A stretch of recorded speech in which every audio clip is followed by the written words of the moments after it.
Corona के इस चुनौतीपूर्ण कालखंड में देश के वित्त मंत्रालय ने आरबीआई और अन्य वित्तीय संस्थाओं ने बहुत प्रशंसनीय काम किया है। अमृत महोत्सव का ये कालखंड 21वीं सदी का ये महत्वपूर्ण दशक देश के विकास के लिए बहुत महत्व रखता है। ऐसे में आरबीआई की भी भूमिका बहुत बड़ी है, बहुत महत्वपूर्ण है। मुझे पूरा विश्वास है कि टीम आरबीआई देश की अपेक्षाओं पर खरा उतरेगी। साथियों, बीते 6-7 वर्षों से केंद्र सरकार सामान्य मानवी उसके हितों को सर्वोच्च प्राथमिकता देते हुए काम कर रही है। एक रेगुलेटर के तौर पर आरबीआई अन्य वित्तीय संस्थाओं के साथ लगातार संवाद बनाए रखता है। मुझे खुशी है कि आरबीआई ने भी सामान्य मानवी की सुविधा बढ़ाने के लिए सामान्य नागरिक को ध्यान में रखते हुए लगातार अनेक कदम उठाए हैं और उसमें आज एक और कदम जोड़ा है। आज जिन 2 योजनाओं को लॉन्च किया गया है, उनसे देश में निवेश के दायरे का विस्तार होगा और कैपिटल मार्केट्स को एक्सेस करना निवेशकों के लिए अधिक आसान, अधिक सुरक्षित बनेगा। रिटेल डायरेक्ट स्कीम में देश के छोटे निवेशकों को गवर्नमेंट सिक्योरिटीज में इन्वेस्टमेंट का सरल और सुरक्षित माध्यम मिल गया है। इसी प्रकार इंटीग्रेटेड अंबर्समेंट लोकपाल स्कीम के बैंकिंग सेक्टर में वन नेशन वन एम्बर्समेंट ये सिस्टम ने आज साकार रूप लिया है। इससे बैंक कस्टमर्स की हर शिकायत, हर समस्या का समाधान समय पर बिना परेशानी को हो सकेगा। और मेरा स्पष्ट मत है कि लोकतंत्र की सबसे बड़ी ताकत आप ग्रीवेंस रिड्रेसल सिस्टम में कितने मजबूत हैं, कितने संवेदनशील हैं, कितने प्रोएक्टिव हैं, वही तो लोकतंत्र की सबसे बड़ी कसौटी है। साथियों, अर्थव्यवस्था में सभी की भागीदारी को प्रमोट करने की जो भावना है, उसको रिटेल डायरेक्ट स्कीम नई ऊंचाई देने वाली है। देश के विकास में गवर्नमेंट सिक्योरिटीज मार्केट की अहम भूमिका से आमतौर पर लोग परिचित हैं। विशेष रूप से आज जब देश अपने फिजिकल और डिजिटल इंफ्रास्ट्रक्चर को आधुनिक बनाने में जुटा है, अभूतपूर्व इन्वेस्टमेंट कर रहा है, तब छोटे से छोटे निवेशक का प्रयास और सहयोग, भागीदारी बहुत काम आने वाले हैं। अभी तक गवर्नमेंट सिक्योरिटी मार्केट में हमारे मध्यम वर्ग, हमारे कर्मचारियों, हमारे छोटे व्यापारी, सीनियर सिटीजन्स यानी जिनकी छोटी सेविंग है, उनको सिक्योरिटीज में निवेश के लिए बैंक इंश्योरेंस या म्यूचुअल फंड्स जैसे इनडायरेक्ट रास्ते अपनाने पड़ते थे। अब उन्हें सुरक्षित निवेश का एक और बेहतरीन विकल्प मिल रहा है। अब देश के एक बहुत बड़े वर्ग को गवर्नमेंट सिक्योरिटीज में देश की संपदा के निर्माण में सीधा निवेश करने में और आसानी होगी। ये भी आप जानते हैं कि भारत में सभी गवर्नमेंट सिक्योरिटीज में गारंटेड सेटलमेंट का प्रावधान होता है। ऐसे में छोटे निवेशकों को सुरक्षा का एक आश्वासन मिलता है। यानी छोटे निवेशक को सुरक्षित निवेश पर अच्छे रिटर्न का भरोसा मिलेगा और सरकार को इंफ्रास्ट्रक्चर के विकास के लिए देश के सामान्य मानवी की आशा आकांक्षाओं के अनुरूप नया भारत बनाने के लिए जो जो व्यवस्थाएं विकसित करनी चाहिए, इसके लिए जरूरी संसाधन मिलेंगे। और यही तो आत्मनिर्भर भारत के निर्माण के लिए नागरिक और सरकार की सामूहिक शक्ति, सामूहिक प्रयास है। साथियों, आमतौर पर फाइनेंस की बातें जरा टेक्निकल हो जाती हैं, सामान्य मानवीय हेडलाइन पढ़ करके छोड़ देता है और इसलिए सामान्य मानवी को बेहतर तरीके से इन बातों को समझना और उनको समझाना, मैं समझता हूं कि आज समय की मांग है, क्योंकि फाइनेंशियल इंक्लूजन की बात हम जब करते हैं तब इस देश के आखिरी व्यक्ति को भी इस प्रोसेस का हिस्सा हम बनाना चाहते हैं। आप एक्सपर्ट्स इन सारी बातों से भली भांति परिचित हैं, लेकिन देश के सामान्य जन के लिए भी ये जानना उनकी बहुत मदद करेगा।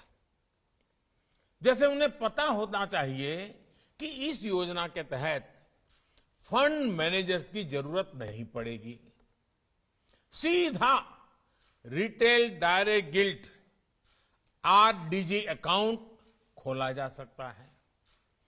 ये अकाउंट भी ऑनलाइन खोला जा सकता है और सिक्योरिटीज की खरीद फरोख्त भी ऑनलाइन संभव है। सैलरी वालों या फिर पेंशनर्स के लिए घर बैठे बैठे सुरक्षित निवेश का ये बहुत बड़ा विकल्प है। इसके लिए कहीं भी आने जाने की जरूरत नहीं है। एक मजबूत बैंकिंग सिस्टम मजबूत होती अर्थव्यवस्था के लिए बहुत जरूरी है। 2014 के पहले कुछ सालों में देश के बैंकिंग सिस्टम को जिस प्रकार से नुकसान पहुंचाया गया था, आज हर किसी को पता है कि कैसी स्थितियां पैदा हो गई थी, क्या कुछ नहीं हुआ था। बीते 7 सालों में एनपीएस को पारदर्शिता के साथ रिकॉग्नाइज किया गया, रिजोल्यूशन और रिकवरी पर ध्यान दिया गया, पब्लिक सेक्टर के बैंकों को रिकैपिटलाइज किया गया, फाइनेंशियल सिस्टम और पब्लिक सेक्टर बैंकों में एक के बाद एक रिफॉर्म्स किए गए। जो विलफुल डिफॉल्टर्स पहले सिस्टम से खिलवाड़ करते थे, अब उनके लिए मार्केट से फंड जुटाने का रास्ता बंद कर दिया गया है। पब्लिक सेक्टर बैंकों से जुड़ी गवर्नेंस में सुधार हो, डिसीजन मेकिंग, ट्रांसफर प्रोसेसिंग से जुड़ी आजादी हो, छोटे बैंकों को मर्ज कर बड़े बैंकों का निर्माण हो, या फिर national asset reconstruction company limited की स्थापना हो। इन सभी कदमों में आज बैंकिंग सेक्टर में नया विश्वास, नई ऊर्जा लौट रही है। साथियों, बैंकिंग सेक्टर को और मजबूत करने के लिए कोऑपरेटिव बैंकों को भी आरबीआई के दायरे में लाया गया। इससे इन बैंकों की गवर्नेंस में भी सुधार आ रहा है और जो लाखों डिपॉजिटर्स हैं, उनके भीतर भी इस सिस्टम के प्रति विश्वास मजबूत हो रहा है। बीते कुछ समय में डिपॉजिटर्स के हितों को देखते हुए ही अनेक फैसले लिए गए हैं। वन नेशन वन अम्बर्समेंट सिस्टम, इससे डिपॉजिटर्स को और इन्वेस्टर फर्स्ट के कमिटमेंट को बल मिला है।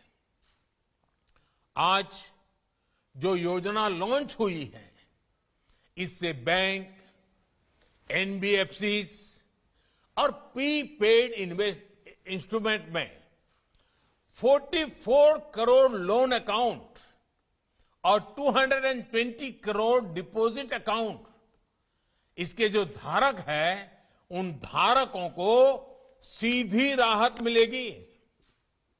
अब आरबीआई के द्वारा रेगुलेटेड सभी संस्थाओं के लिए खाता धारकों की शिकायतों को दर्ज करने, ट्रैक करने और मॉनिटर करने का एक ही प्लेटफॉर्म होगा। यानी शिकायत निवारण के लिए खाता धारक को अब एक और आसान विकल्प मिला है।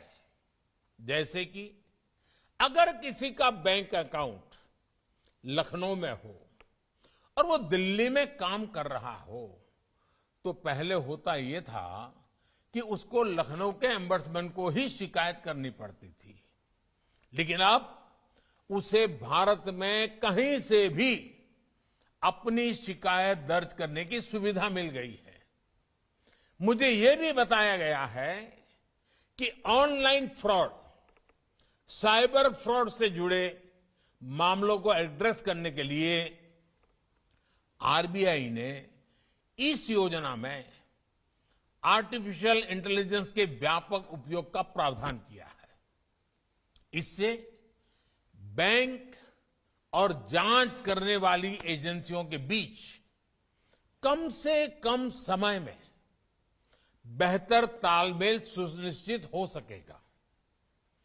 जितनी जल्दी एक्शन होगा, फ्रॉड से निकाली गई रकम की रिकवरी की संभावनाएं उतनी ही अधिक होगी।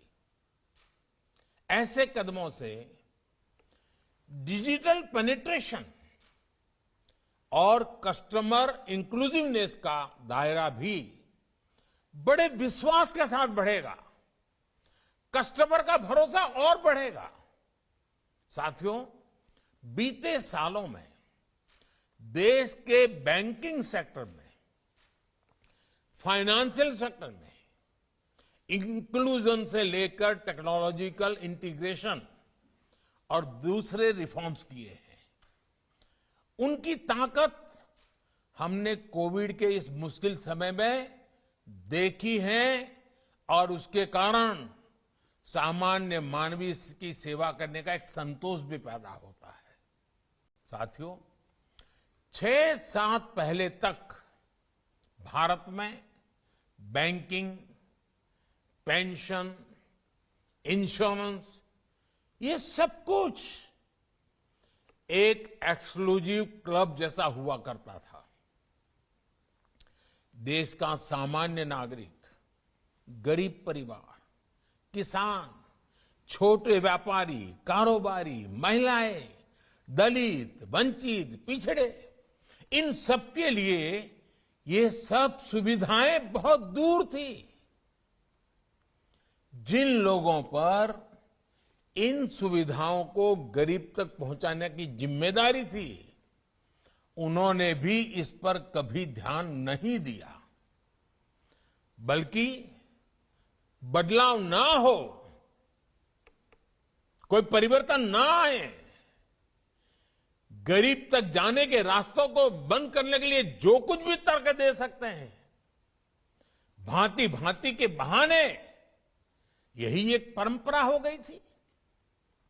और क्या कुछ कहा नहीं जाता था, खुलेआम बेशर्मी के साथ कहा जाता था, अरे बैंक की ब्रांच नहीं है, स्टाफ नहीं है, इंटरनेट नहीं है, लोगों में जागरूकता नहीं है, न जाने कैसे कैसे तर्क दिए जाते थे।